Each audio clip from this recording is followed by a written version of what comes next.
Yang paling berbekas adalah ketika gue tanda tangan serah terima rumah. Karena 2021 gue beli rumah. Setahun full single.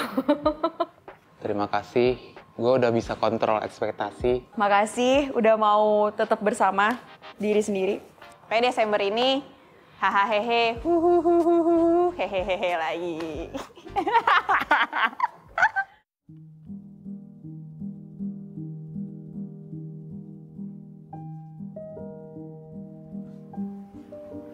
Karena warna kuning, kita pilih warna kuning. Apa yang ingin kamu sampaikan ke diri kamu sendiri atas segala hal yang terjadi di tahun ini? Oke, Jihan, kamu hebat bisa keluar dari toxic relationship. Kayak Desember ini, hahaha hehe, huhuhuhuhu, hehehe lagi. Gila yang ini deh. Pencapaian apa yang gue dapatin di tahun 2021 ini, nggak muluk-muluk sih gue keterima magang di agensi media, ketemu orang-orang yang hebat-hebat, ketemu orang yang unik-unik di bidangnya masing-masing, dan itu hal yang gue syukurin banget di tahun ini. Ini deh, biru dongker.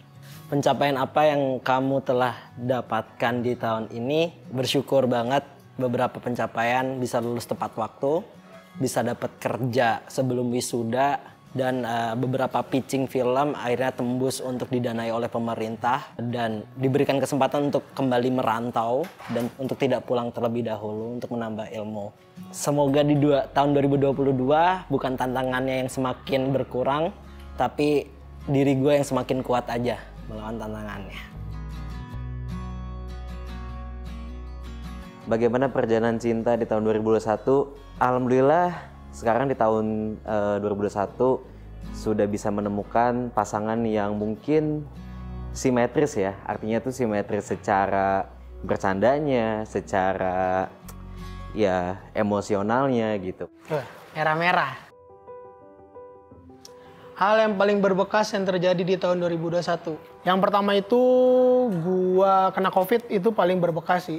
Terus gue gak jadi jalan-jalan buat syuting ke Trunyan sama Toraja, itu membekas sampai sekarang.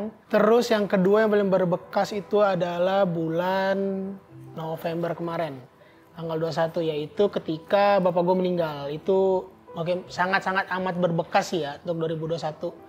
Karena dia meninggalnya cepet banget, gak ada sakit, gak ada tanda-tanda apa. Di minggu pagi tanggal 21 tiba-tiba dia jatuh di depan kamar mandi dan dia meninggal.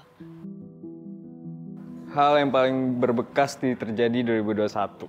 Jadi di 2020 itu gue bikin agency, kita nyari-nyari klien dan sebagainya sama temen gue. Terus berjalannya waktu di 2021 itu di bulan Maret atau Mei, gue sempet berantem dan sebagainya, masalah internal. Sampai sekarang agensinya bubar, kliennya juga hancur dan sebagainya. Terus gue sampai sekarang juga udah sama sekali udah totally over juga sama dia, udah nggak ada kontakan sama sekali. Itu sih yang paling berbekas 2021. Apa yang ingin kamu sampaikan ke diri kamu sendiri atas segala hal yang terjadi di tahun ini?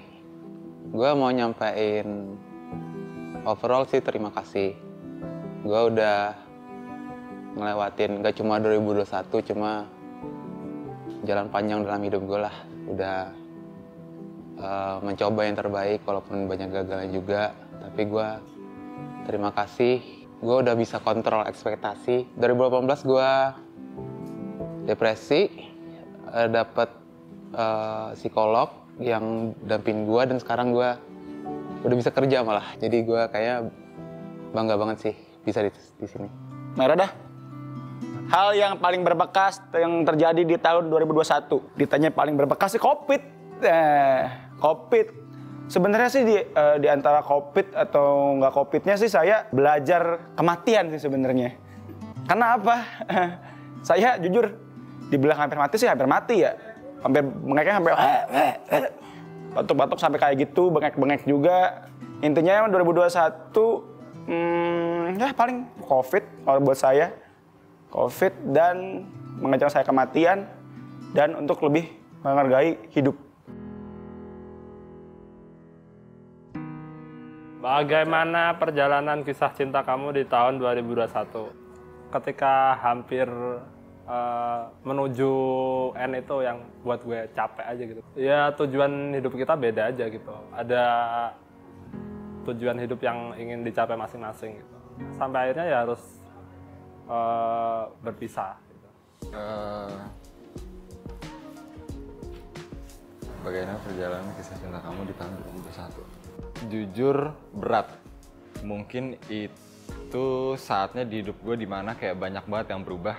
Ada ini itulah dan mungkin nggak tahu kenapa juga lama-lama kita berpisah. Jadi kalau gue bisa kasih satu kata untuk kisah cinta gue di tahun ini itu adalah berkembang. Walaupun itu nggak necessarily itu sama orang lain, tapi mungkin dalam diri gue sendiri. Hal paling berbekas yang terjadi di tahun 2021. Setahun full single. Terus 2021 tuh hal yang tahun yang paling capek menurut gue karena gue ngerasa bener-bener kerja keras banget di tahun ini dan rencananya ya tahun depan pengennya lebih slow lagi. Karena gue suka biru, ini deh. Oh, pencapaian apa yang telah kamu dapatkan di tahun ini? Akhirnya gue lulus wisuda sih ya. Setelah 6 tahun, gue struggle sama kuliah ini yang dari naik turunnya ekonomi dan lain-lain, akhirnya kelar juga dan buat orang tua senang. Sebenarnya gue biasa aja sama gelar ini, tapi orang tua gue yang senang banget sih. Dan itu yang bikin gue, pencapaian gue terbesar dan bikin beban gue lebih lega. Hal yang paling berbekas yang terjadi di tahun 2021. Yang paling berbekas adalah ketika gue tanda tangan serah terima rumah. Itu berbekas banget. Karena 2021 gue beli rumah. Gue beli rumah karena buat gue tinggal nanti. Mungkin buat gue tinggal nanti. Karena sekarang belum ada kehidupan di sana. Yang kuning deh. Bismillahirrahmanirrahim, takut deh. Apa yang ingin kamu sampaikan ke dirimu sendiri atas segala hal yang terjadi di tahun ini? Wow. Thank you so much untuk Cele karena sudah bertahan di tahun 2021. Di awal banyak banget tantangannya, banyak banget struggle-nya. Makasih udah mau tetap bersama diri sendiri. Masih mau sayang juga sama diri sendiri walaupun awalnya bingung mau kemana, mau gimana. Jadi thank you so much untuk diriku sendiri.